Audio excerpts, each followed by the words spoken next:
네, 우리 심판의 결정 절차 보겠습니다. 계속 우리가 지금 우리 심사, 심판, 청구 절차, 그러니까 조세 불복 절차를 하고 있는데, 사후적인 조세 불복 절차를 하고 있습니다. 우리가 사후 불복제도를 하고 있습니다. 그래서 부당한 처분을 받거나 내가 원하는 청구를 거부당했을 때 하는 거고, 청구인이 당연히 있고, 청구는 이해관계인이 포함된 겁니다. 이해관계인이 포함되어 있어서 우리가 이제 제2차 납세하고 물적 납세, 그 다음에 이제 우리가 보증이, 그 다음에 다른 또 납부 고지서 관련된, 그 다음에 압류된 자산하고 또 관련된 폭넓게 인정해주고 있다는 걸 하나 알고 계시면 되고, 청구인은 우리가 이제 처분을 받으면 일선 세무서장, 보통 세무서장한테 받죠. 세무서장한테 받는 이제 세무서장한테 이의신청하는 겁니다. 이의신청. 일반적으로 우리가 민사나 이런 데는 바로 법원에 가는데, 우리 조세 관련된 거는 너무나 많고 전문적이기 때문에 바로 법원에 가지 않고 이런 절차, 이런 국세청 내에서 일단은 처리하는 절차를 취하고 있습니다. 이 신청을 이제 할 수가 있는 거예요. 할 수가 있다. 할 수가 있고, 우리가 계속적으로 얘기했지만 세무서장하고 얘는 이제 지방국세청장 하는 겁니다. 지방국세청장에서 먼저 하고, 안 할 수도 있고, 했는데 여기서도 이제 거부당했다. 그러면은 우리가 심사청구를 하는 겁니다. 심사청구는 이제 국세청장한테 하는 거고, 여기는 다 국세심의위원회 쪽에서 하는 겁니다. 심의위원회 쪽에서 의결하고, 이쪽에서 결정하는 거죠. 그 다음에 여기서도 심사청구에서도 우리 의견이 거부당했다. 그러면은 이제 행정소송을 하는 겁니다. 그때서 이제 행정소송 하는 거예요. 그래서 이때까지는 우리 변호사뿐만 아니라, 여기는 소송은 다 변호사가 하는 거고, 이때까지는 이제 변호사뿐만 아니라 세무사, 회계사까지도 이제 그 조세 관련된 전문가들이 이제 다 할 수가 있고, 법적으로 넘어가면 소송은 이제 변호사들만 이제 할 수가 있습니다. 현재 구조상으로는. 그 다음에 심사청구를 할 수가 있고, 우리가 심사청구는 국세청의 밑에 있고, 국세청장이 직접 하는 거고, 우리가 이제 심판청구가 있습니다. 심판청구는 좀 조세 심판원이라는 기관한테 하는 거고, 그리고 조세 심판원은 우리 국무총리 밑에 있습니다. 국무총리 밑에 있어서 약간 국세청하고 약간 이제 관계가 없는 이런 식으로 이제 되어 있습니다. 그래서 조세 심판원한테 하는 거고, 얘는 국무총리 밑에 있습니다. 밑에 있고, 여기서도 마찬가지로 거부당했다 그러면 이렇게 행정소송을 하는 겁니다. 그 다음에 이제 여기 감사원한테도 우리가 갈 수가 있어요. 감사원한테도 갈 수가 있고, 이렇게 마찬가지로 이런 식으로 이제 구조가 되어 있습니다. 이게 우리가 이제 사후 불복제도의 큰 구조입니다. 여기부터가 이제 법원이고, 그래서 조세 심판원장이 이제 심판청을 받았을 때는 이제 조세 심판관,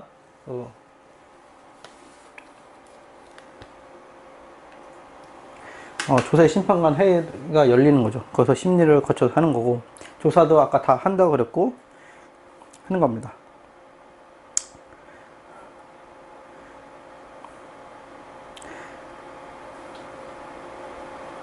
그 다음에 이제 조세심판원장과 일반적으로 상임조세심판관 모두로 구성된 회의가, 1항에 따라 조세심판 의결이, 어느 하결에 하는 경우는 이제 합동회의가 열리는 경우가 있습니다. 열리는 경우. 일반적으로는 일부만 하는데, 조세심판관 합동회의가 거쳐서 결정하는 게 있습니다. 이거는 뭐 중요한 거겠죠. 그래서 첫 번째로 보시면 세법의 해석이 쟁점이 되는 경우, 하는 거고, 이로써 이제 기존에 결정이 없는 거죠. 기존에 결정이 없으니까 찾아볼 게 없으니까 다시 조세 심판원들이 모여서 회의를 해야죠. 판례 같은 걸 만드는 겁니다. 네, 기존에 했던 거를 약간 뒤집어야 되는 경우도 이제 마음대로 할 수 없으니까 합동회의가 필요한 거죠. 이런 것들, 그래서 기존에 이제 큰 틀을 바꾸는 거다.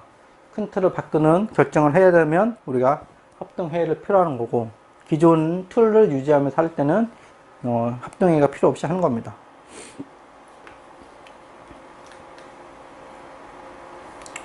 조세 심판관 합동회의는 우리 심판원장하고 상임심판 모두하고 상임조세 심판과 같은 수 이상으로 조세심판이 지정하는 비상임조세 심판을 구성하고, 이런 식으로 이제 참고를 하시면 될 것 같고,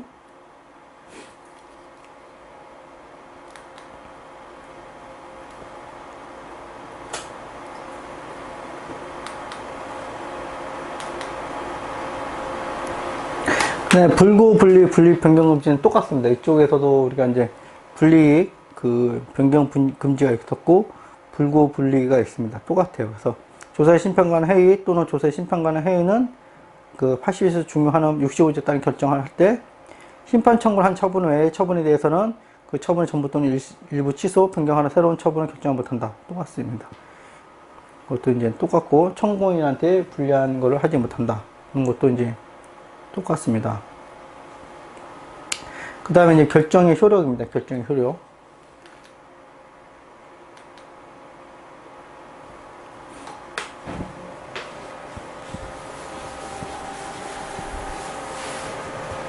이 결정의 효력이 중요한데, 이제 81조에서 중요한 우리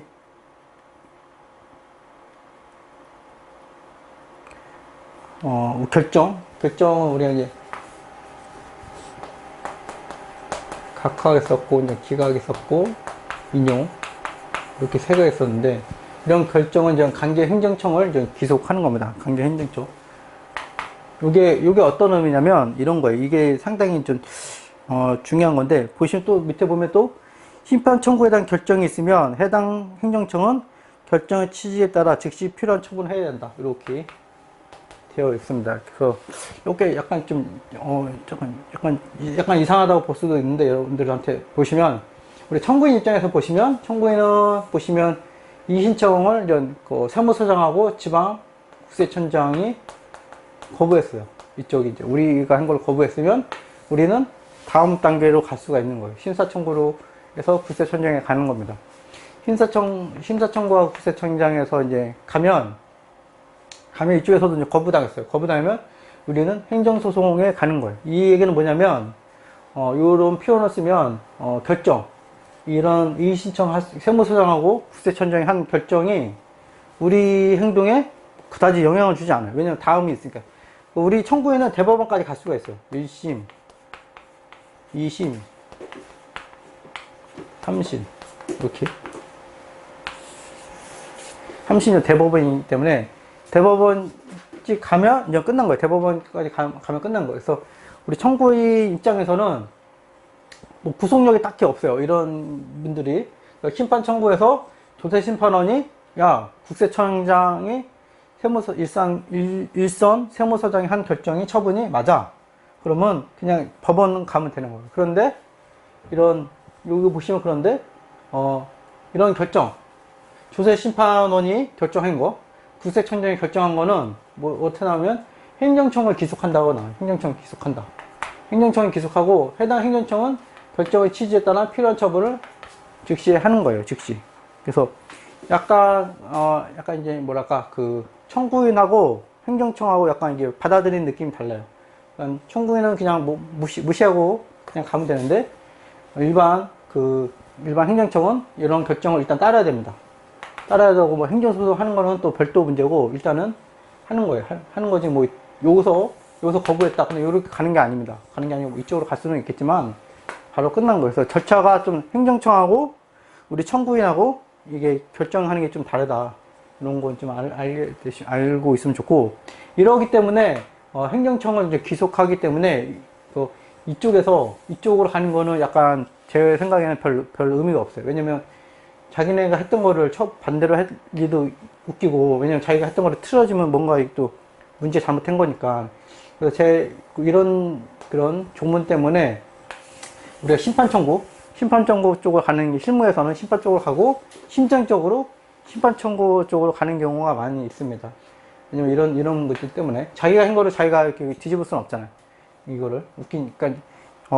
그리고 본인이 세무서장 있는 상태에서 처분한 거를 또 그러니까 세무서장이 바뀌고, 뭐, 청장이 바뀌었다, 뭐, 그러면 그나마, 받아들이거나 이제 할 수가 있는데, 뭐, 바뀐 사람이 하나도 없으면, 이런 결정을 자기가 결정을 하기가 이제 심정적으로, 쉽지 않을 거예요. 여러분이 국세청장이라고 생각하고, 세무서장이라고 생각하더라도, 자기가 한 처분을 청구인이 못 받아들여. 그래서 이제 불복을 실행하면 여러분이 세무서장이나 국세청이라도 이런 것들은 이제 받아들이지 않을 가능성이 큽니다. 그렇기 때문에 일반적으로 이제 우리가 조세 심판으로 가고 있습니다. 그래서 요 문구가 여러분들이 꼭 기억을 하셔야 돼요. 그러니까 청구인은 뭐 무시하고 가면 돼요. 무시하고 가는데 이런 그 강제행정청을 우리가 기속하는 겁니다. 그래서 강제행정청은 이게 뒷단으로 우리가 청구를 갈 수가 없어요. 그냥 끝나는 거예요. 그래서 세무서장이 내가 잘못했네 인용 끝.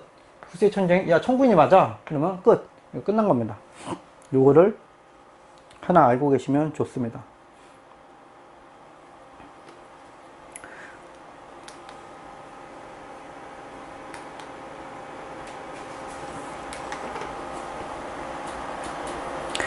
마지막으로 이제 우리가 앞에 했던 우리 지금 심판 했던 거를 우리가 다시 정리하는 게 있습니다. 이게 우리 법 조문은 여러 가지가 있지만 이렇게 이제 법 조문이다 보니까 비교하기가 좀 어려워요. 비교하기 어려워서 이제 우리가 그 이의신청, 심사청구, 심판청구를 좀 비교를 한번 해봤습니다. 그래서 다시 한번 적어드리면 여기 다시 청구인 있고, 그래서 이의신청, 심사청구, 심판청구 다시 한번 쓸게요. 이의신청, 네, 심사청구, 심판청구.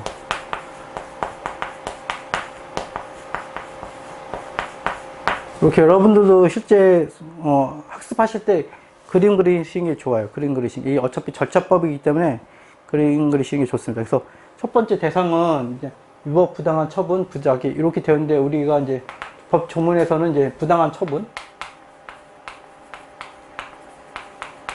처분과 청구를 거부당한 거예요. 청구 거부라는 거는 우리가 이제 환급이라든지 면세라든지 이런 거 했을 때 감면제도 이런 거를 이제 했을 때 거부당한 거죠. 거부당한 거에 대해서 청구를 하는 거고. 그 다음에 청구인은 부당한 처분, 부작위 권리를 침해받은 자. 여기 침해받은 자라고 되어 있는데 청구인은 실제로 이해관계인도 포함합니다. 이해관계인도 포함하고, 이거는 제2차 납세 의무자. 그 다음에 물적 납세, 보증인, 그 다음에 이제 압류한 재산에 대해서 제3자의 소유자 같이 이제 여러 명을 이제 그 청구할 수가 있어요. 그래서 실제로 납세하고 직접적인 관련된 사람 말고도 관련된 사람이 다 청구할 수가 있다. 그러니까 납부고지서를 받은 사람, 쉽게 얘기해서 납부고지서 관련된 사람은 다 청구할 수가 있다. 납부고지서로 인해서 납부고지서가 오면 국세청이 돈을 빼갈 거고, 그럼 그 빼간 거에 대해서 내 재산이 약간 침해받는다. 그런 사람들은 다 청구할 수가 있습니다. 기본 컨셉이 그거예요. 기본 컨셉이. 그 다음에 이제 청구 기간은 처분이 있은 걸로부터 90일, 이의 신청도 90일.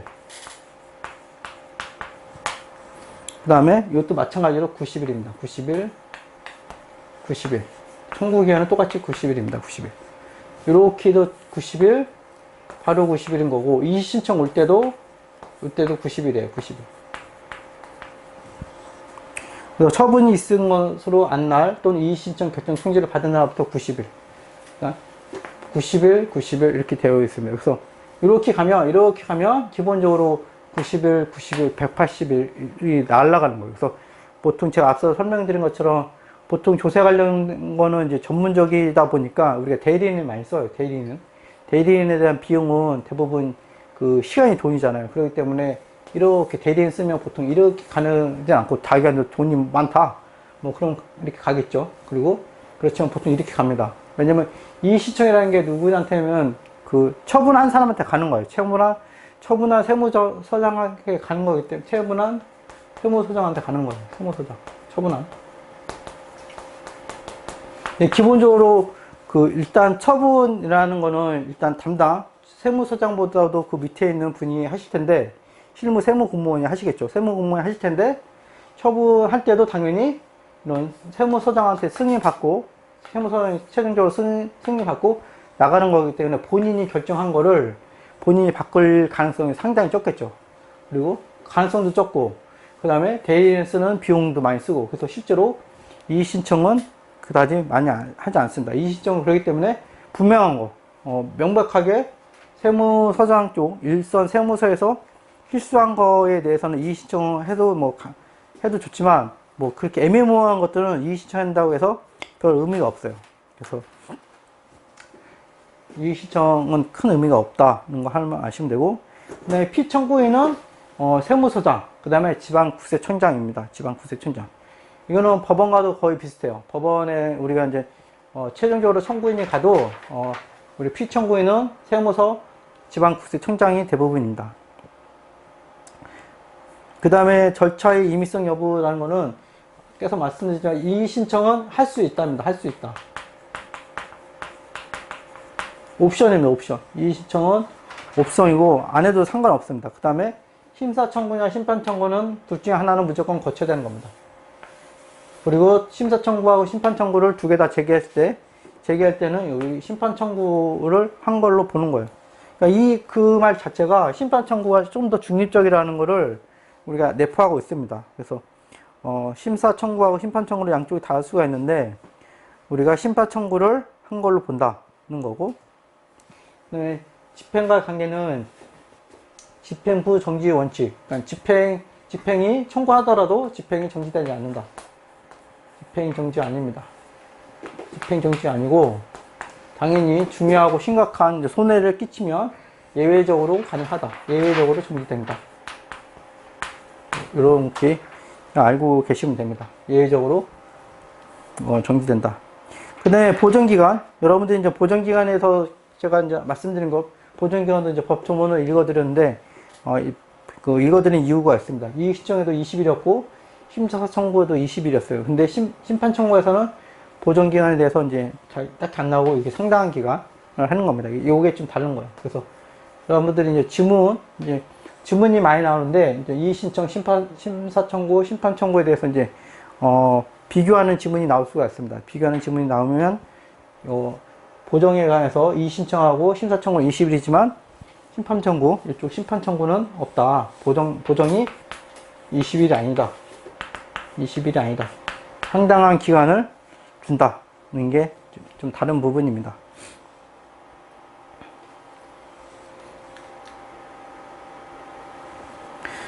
그 다음에 이제 우리 청구시 세무서장 처리. 세무서장일까?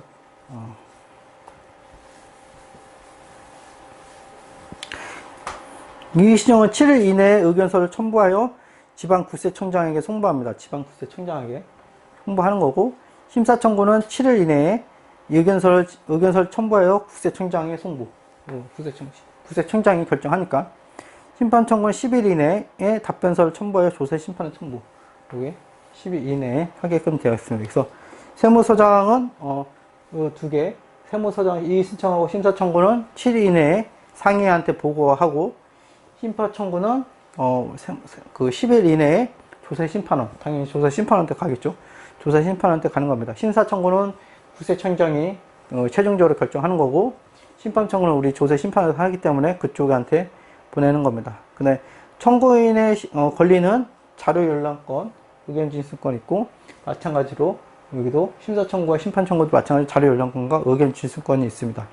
그 다음에 사건의 병합비 심리는 여기 이의 신청하고 심사 청구는 딱히 그런 규정이 없는데, 심판 청구는 관련 세무서에서 하는 게 아니라 전국적으로 하는 거기 때문에 사건의 병합비 심리가 가능하게끔 되어 있습니다.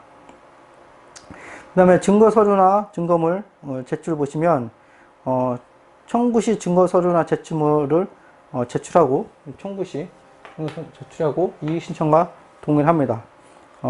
그렇지만 이게 심판 청구는 좀 다르죠. 심판 청구는 청구시 및 항명시 증거서나 증거물 제출하는 겁니다. 이것도 다르죠. 그러니까 요게 이제 그러기 때문에 사람들이 이제 심판 청구를 많이 선호하는 거예요. 우리 그 청구인의 입장에서는. 그러니까 증거 서류나 증거물 제출할 때 보시면 이제 이의 신청, 이건 국세청한테 하는 거예요. 그냥 쉽게 얘기해서 국세 신청 하는데 청구시 증거 서류 하는 거예요. 청구시. 그러니까 뭔가 내가 놓쳤다. 그럼 끝난 거죠. 그러면 내가 좀 유리한 서류를 90일 내에 작성해야 되니까 놓쳤다. 그러면 끝난 거예요. 끝난 거. 끝난 거. 그러니까 무슨 말이냐면 국세청이 청구인한테 유리한 자료를 뭐 요청하지 않겠죠. 당연히. 국세청이 그럴 이유는 없겠죠. 약간 중립적으로 할 가능성이 좀 떨어져서. 그렇지만 우리 조세 심판 청구 중에서는 청구시 또는 항변시, 우리가 항변하니까 서류 들고 가서 우리 조세 심판에서 의견 제시를 합니다. 의견 제시를 하면은 의견 진술을 하게 되면 그때 미처 못했던 증거 서류나 증거물을 추가적으로 제출할 수 있는 거예요. 그래서 우리가 조세 심판 제도를 심판원 제도를 많이 이용합니다. 이게 상당히 중요하죠. 상당히 서류 제출하는 게 심리적으로 이제 쫓기면서 하는 거고, 우리가 그 서류가 약간 제출할 때 약간 미비하더라도 의견 진술을 계속적으로 할 수가 있고, 심판 청구하는 데서도 조사를 하니까 계속적으로 자료를 제출할 수가 있는 거예요. 왜냐면 설득하게 되면 또 자료가 또 필요하기 때문에 상당히 좀 필요합니다. 근데 심리 방법은 뭐 여기는 딱히 안 나오죠. 딱히 안 나오고 자유심증주의가 있습니다. 자유심증주의. 그래서 질문 검사권도 여기는 없고 여기는 있습니다. 그래서 여기는 내부적인 사건에 대해서 하는 거기 때문에 뭐 별로 하지 않을 거예요. 실제로 이쪽은 주로 문서로 할 가능성이 높고, 이쪽은 좀 찾아봅니다. 찾아보고 우리가 검사도 하고, 그래서 조세 심판원 쪽으로 웬만하면 여러분들이 나중에 실무적으로 할 때는 심판원 쪽으로 가시는 게 상당히 유리하다는 거를 좀 알고 계시면 좋습니다. 그 다음에 이제 결정기간입니다. 결정기간. 결정기간은 국세심사위원회 의결에 따라서 이제 세무서장이나 지방국세청장이 하는 겁니다. 여기는 세무서장, 여기는 세무서장, 여기 세무서장, 지방국세청, 국세청이 하는 거고, 여기는 국세청장이 하는 거죠. 국세청장. 아니, 계속 말씀드리죠. 여기까지 그냥 국세청이라고 보시면 돼요. 국세청. 그 다음에 여기는 조세심판관 회의나 조세심판관 합동회의가 거쳐서 하는 겁니다. 합동회의 같은 경우는 우리가 이제 해석이나 변경을 그러니까 신규를 만들거나 기존에 했던 의견을 변경할 때 이제 합동회의가 있고, 기존에 있던 거를 찾아봤더니 기존 사례랑 유사해요. 그러면 조세심판관 회의로 끝날 수가 있습니다. 그래서 여기 나름대로는 여기는 뭔가 좀 제도가 좀 있고, 여기는 뭐 딱히 별로 없어요. 국세심사위원회 대부분 내부 사람 관련된 사람이 있을 거고, 이 자체도 내부 사람으로 할 가능성이 높겠죠. 그래서 여기는 여기 나오지 않았는데 제일 중요한 게 국무총리 밑에 있는 겁니다. 국무총리 밑에.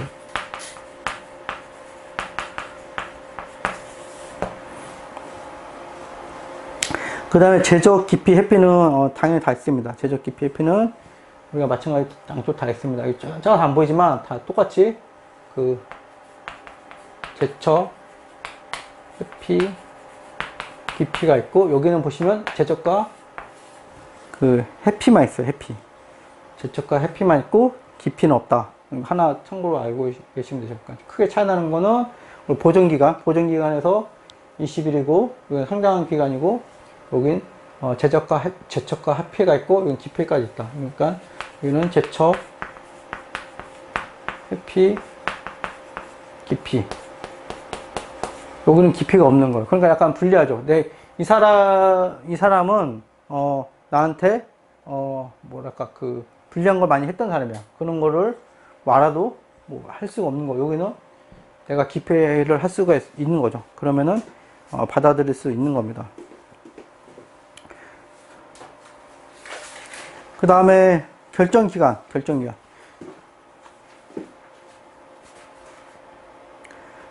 이의신청은 좀 짧아요. 이의신청은 우리가 결정 청구일로부터 30일로 되어 있고, 그 다음에 예외적으로 이제 60일로 되어 있고, 그 다음에 심사청구하고 심판청구는 우리가 이제 90일 이내로 지금 하고 있습니다. 하고 있는데, 여기서 하나 알아두실 건 이제 보정. 보정기간은 포함하지 않는다. 보정기간은 포함하지 않는다는 것을 하나 알고 계시면 됩니다. 그 다음에 결정의 범위는 이제 우리가 처분한 거, 처분 대상만 하는 거예요. 처분 대상. 처분 대상 외에는 할 수가 없습니다. 처분 대상만 우리가 하는 거고, 그 다음에 불이익 변경 금지. 불이익하게, 불이익을, 그러니까 기존 단추 처분보다 불리한 결정.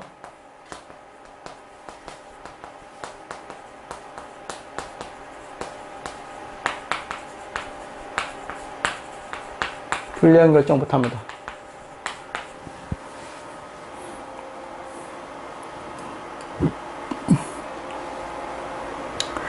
그 다음에 이제 행정심판법을 이제 준용을 하는 거죠.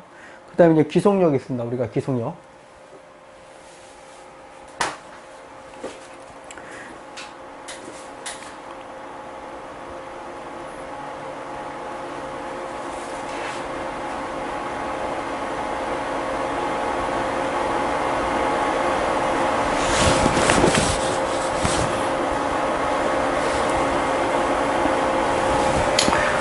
그 다음에 마지막으로 이제 기속력이 있죠. 기속력.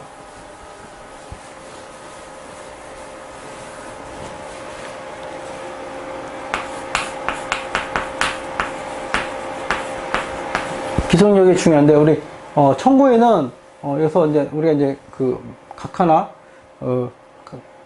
하나 기각을 먹었어요. 각 하나 기각을 먹으면 우리가 심사청구로 갈 수가 있는 거예요.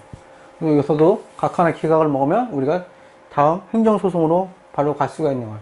그 다음에 그런데 이제 우리가 행정청은 우리가 여기서 이의신청이 뭐 받아들이지는 별로 없겠지만 실제로 이의신청이 이제 받아들였어요. 세무서장이 자기가 한 의견을 바꿔서 받았어요. 그러면은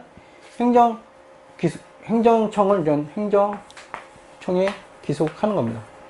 행정청에 기속해서 행정청에 먼저 일단은 따라야 되는 거예요. 따라야 돼. 따라야 되는 건데, 집행을 이제 바꿔야겠죠. 집행을 변경해야겠죠, 집행. 처분은 변경해야 돼요, 처분 변경. 처분 변경하고, 일단 처분 변경하는 겁니다. 처분 변경하고, 자기가, 좀 억울하다 그러면 법원으로 이 사람들도 가긴 가겠죠. 그렇지만, 기속력이 있다, 바로 처분을 해야 된다. 이게 좀 차이가 있습니다. 그래서, 청구인은 다음 단계로 갈 수가 있지만, 행정청은 이 신청에서 뭐 지면 바로 이제 법원으로 가는 겁니다. 심사청구나 심판청구 가는 게 아니다. 이런 거를 이제 하나 좀 주의하시면 되고, 또 여기 하나가 지금 여기 하나 안 나왔는데, 감사원으로도 바로 갈 수가 있어요. 감사원으로. 감사원.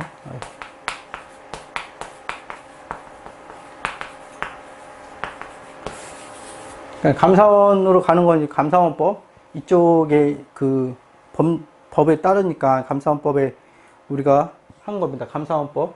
감사원의 청구도 할 수가 있어요. 감사원 청구. 감사원의 청구를 할 수가 있기 때문에, 감사원에 청구하는 거는 감사원법에 따르는 거예요. 감사원법. 당연히. 감사원법. 그래서 우리 국세기본법, 세법은 심사청구와 심판청구인데, 청구인이 국세청 직원이 공무원이기 때문에 감사원법에 따라서 할 수가 있습니다. 그래서 이런 것들은 이제 감사원법에 이제 청구를 해서 한 처분은 이렇게 이제 못 가는 거예요.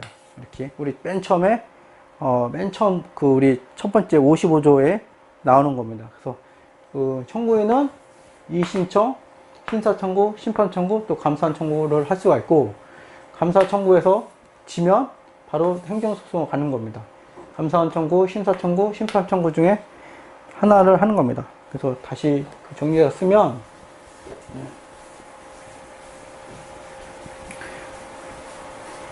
그 정리된 것들이 실제로 이제 국세기준법에 있는 거기 때문에 감사원 청구가 빠진 거예요. 그래서 청구인이 마지막으로 이제 정리를 해드리면, 청구인이 있고 이의신청이 있습니다. 이의신청이 있고 심사청구가 있고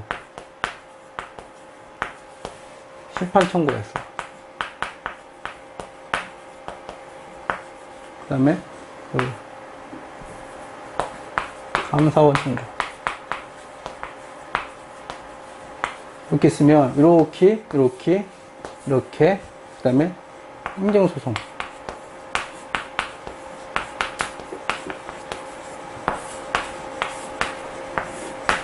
이렇게 가는 구조입니다. 그래서, 요게 좀 그림이 좀 애매하네. 그러니까 청구인은 이의 신청을 통해서 심사 청구나 심판 청구를 할 수가 있고, 행정소송 하는 거예요. 이렇게 가거나, 이렇게 가고, 또 하나는 바로 심사 청구에서 가거나, 심판 청구를 통해서 가는 겁니다. 가는 거고, 또 하나는 감사원 청구에서 이렇게 바로 가는 거예요. 그래서, 이런 식으로 됐고, 그 다음에 얘네들은 동일 레벨이에요. 감사원 청구, 심사 청구, 심판 청구는 동일 레벨입니다. 그래서 세 개 중에 하나를 하는 거고, 일반적으로 실무에서는 감사원 청구는 웬만하면 잘 가지 않습니다. 가지 않고 공무원 쪽 관련된 거고, 심사 청구나 심판 청구에 대해서 많이 가고 있습니다. 그래서 이렇게 구조를 여러분들이 이제 머릿속에 있으면 되고, 요 감사원 청구는 감사원법입니다. 감사원법. 감사원법에 있어서 하는 거지, 우리가 뭐 국세기본법에 따라서 이렇게 하는 범위는 아니에요. 그래서 근데 우리가 전반적으로 불복제도를 다루다 보니까 이 감사원 청구라는 게 있는 겁니다. 그래서 시험 범위에서도 이 감사원 청구가 나와요. 감사원 청구가 나옵니다. 그래서 청구인은 감사원 청구, 심사 청구, 심판 청구 중에 하나가 될 수 있다. 이건 맞는 문장이고, 청구인은 이의 신청을 하지 않았을 때는 두 개 중에 하나만 할 수 있다. 이거는 틀린 문장이 될 수 있어요. 그러니까 지문을 어떻게 만드냐에 따라서 청구인은 심사 청구, 심판 청구 중에 하나를 선택해야 된다. 이 지문이 맞을 수가 있고, 왜냐면 가장 올바른 거 찾아야 되니까. 가장 정확한 표현은 감사원 청구, 심사 청구, 심판 청구 중에 하나를 선택합니다. 이게 정확한 표현입니다. 그래서 여러분들이 이런 구조를, 이렇게 된 구조를 정확히 알고 계셔야 됩니다. 그래서 청구인은 다시 말씀드린 이의 신청, 얘는 옵션입니다. 옵션. 안 해도 되고, 감사원 청구, 심사 청구, 심판 청구를 하고 있고, 이의 신청과 심사 청구는 국세청. 얘는 구세청 조직인 거고, 감사원 당연히 감사원 조직이고, 심판 청구는 국무총리 조직. 요 조직까지 여러분들이 이제 알고 계시는 게 좋습니다. 그래서 국세청, 감사원, 국세청, 국무총리 통해서 우리가 불복을 할 수가 있다. 이렇게 이제 머릿속에 명확히 있고, 나머지는 절차입니다. 이렇게 이 정도만 머릿속에 계시면 불복 관련된 거는 많이 이해하시는 거라고 생각됩니다. 그래서 오늘은 여기까지 하겠습니다.